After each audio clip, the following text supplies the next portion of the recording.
Now, he's formerly the head of the New York Stock Exchange and the Federal Reserve. Not only that, in 1995, his name was floated by all people, J. Rockefeller, to be head of the CIA. Instead, Bill Clinton appointed John Deutsch, who had been a director of the SAIC, the technology and biodefense company formerly advised by Jerome Howard and Stephen Hatfield. But don't lose sight of Greenberg. Maurice Greenberg has also chaired the Council on Foreign Relations, the CFR. What's that? One of the most powerful organizations in the world. Founded in 1921 by President Wilson's chief counsel, Colonel Edward House, the CFR operates as the primary advisor to the United States government. The CFR's principal contact in the U.S. is the CIA. And the chairman of the CFR is the CEO of AIG. With its obvious intelligence links, just imagine how scary it is to think about a company like AIG. Insurance companies are the foremost private intelligence gathering agencies in the world. Insurance agents? They can find out anything about anybody! Who knows more about you than your insurance company?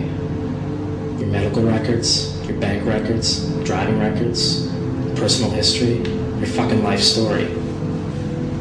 Just think if that company was sharing information with the government. Worse. Just think if that company had $100 billion in assets and could invest that money at will. You're saying that money laundered from the drug trade could be used to fund terrorism. There's one fact I haven't told you yet. What's that? In 1993, AIG became the principal shareholder of Kroll Associates.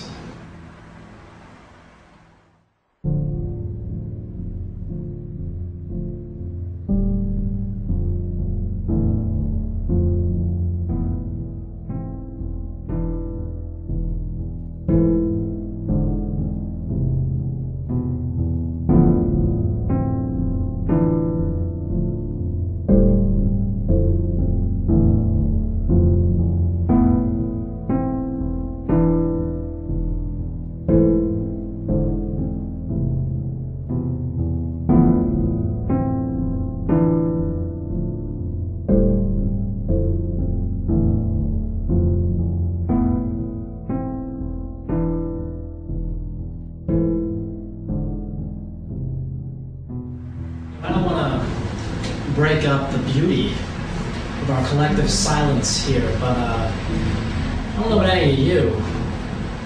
I got a hard time believing all this crap. All of what? The CIA runs the global drug trade. For what purpose? And what does it have to do with 9/11? 70% of the world's opium is produced in Afghanistan. Think about that for a second. The CIA has run heroin and cocaine for 50 years. They had a military presence in Afghanistan in the 80s, and they created the Mujahideen. And you think all that is related? After the fall of the CIA in the 70s, and with the near disastrous Iran-Contra and MENA exposures, the intelligence community, it had to realize that its facilitation of the drug trade, if revealed to the public, could prove fatal to any and all future endeavors. So, if you're the CIA, you might get a little smarter about it. With MENA, the CIA had no cover story, no backup plan. Instead, the entire operation was nearly outed, and the whole global drug trade almost became public knowledge. You have to move the MENA operation. Well, where do you move it to? Someplace even more out of the way than MENA. And what's more out of the way than flight school?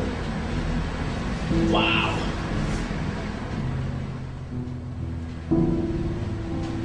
Where did Mohammed Atta get his flight training? Hoffman Aviation School in Venice, Florida. There are over 200 flight schools in Florida. Why did the hijackers just happen to choose Huffman?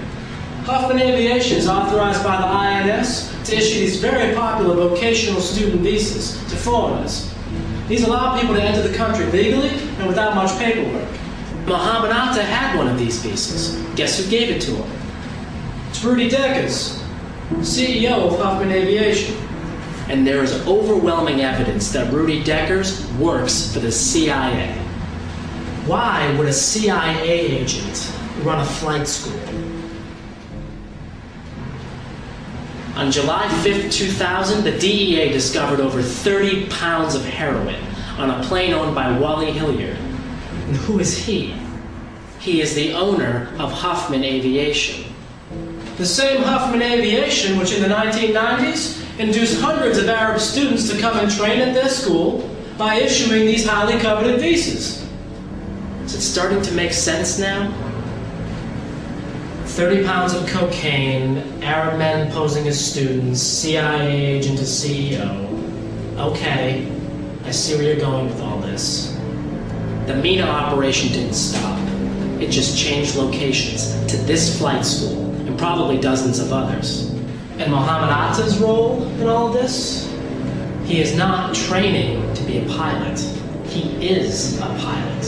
He is the new Barry Seal. There is evidence Mohammed Atta had flight training at Maxwell Air Force Base in Alabama. And if he already has flight training, why is he attending a flight training school? Who says Al-Qaeda is a terrorist operation? Al-Qaeda was formed in the wake of the fall of the Soviet Union in Afghanistan. The phrase translates literally to mean the base. They're essentially an arm of the former Mujahideen, which was created by the CIA. The CIA runs drugs globally. The CIA trains its own armies and pilots and instills a military presence in every country, all around their crop. The Sandinistas, the Colombian death squads, and now Al-Qaeda. If you're pushing 70% of the world's heroin out of one country, and something goes wrong and the operation becomes public, you need a backup plan. Al-Qaeda isn't involved in terrorism. They're just framed up as terrorists to hide their true nature. They are a drug cartel, plain and simple. All that video they show of Osama firing his machine gun and training all those people, he's not training terrorists. He's training soldiers. Soldiers to guard the heroin trade. When 9/11 happens and Al-Qaeda is pinned for the crime, no one cares at all about the heroin smuggling. Because drug smuggling means nothing to people who have just watched the World Trade Center explode. Alright, but you're still missing a major point here, okay? How could Al-Qaeda smuggle all this heroin out of Afghanistan when the Taliban abolished all poppy farming in 1999? The Taliban did this? Says who? You're saying they didn't? I know the US claims they did, but if the Taliban did this, tell me, how did they make $40 million off of taxes from opium farmers in 2000? So what are you saying? I'm saying the Taliban only eradicated their crop on paper. In reality, the heroin trade continued. There were fucking aerial photographs, surveillance, satellite imagery. The goddamn fields were being burned. Of course they were. Part of the process of growing any kind of crop is eradicating the fields to then regrow the plants. And it makes no sense for the Taliban to stop the flow of opium. It's the only thing keeping the economy afloat at all. And the Taliban, it's installed. It's installed in Afghanistan specifically for the purpose of keeping the heroin flow coming. Oh yeah, keep it coming, baby. Because if you have a cartel like Al-Qaeda, functioning as a patsy, being blamed for terrorist attacks all over the world, you would need a government not recognized by the United Nations. That way, you couldn't invade, and you couldn't extradite any of the terrorists. And the heroin trade goes on without missing a beat.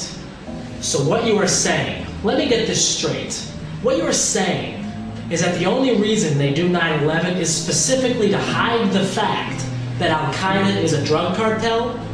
Because I gotta tell you, that is the stupidest fucking thing I've ever heard in my entire life. 9/11 didn't just hide the opium trade. It gave the United States a free pass to invade Afghanistan and build the oil pipeline they had been planning for years.